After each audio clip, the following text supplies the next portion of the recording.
Giallo scontato per il Veneto, a sorpresa per il Friuli Venezia Giulia. Riaprono bar e pasticcerie e ristoranti con servizio in loco fino alle 18.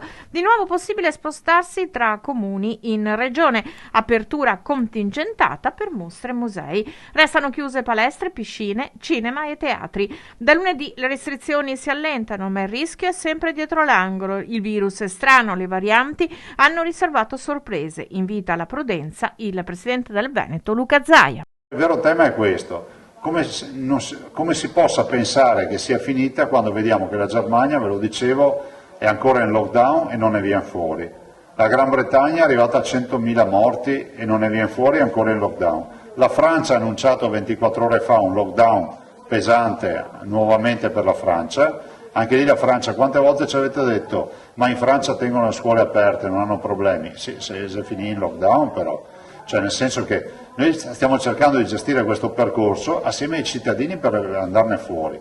Quindi pensare che il Veneto, virgola l'Italia, possa essere un'isola felice in un'Europa che, se la guardate bene quei dati, andate a vedere i siti, è tutta un'Europa in crescita, soprattutto in virtù della variante inglese, continuano a confermare gli epidemiologi, è sbagliato. Quindi noi speriamo di riuscire a contenere il contagio.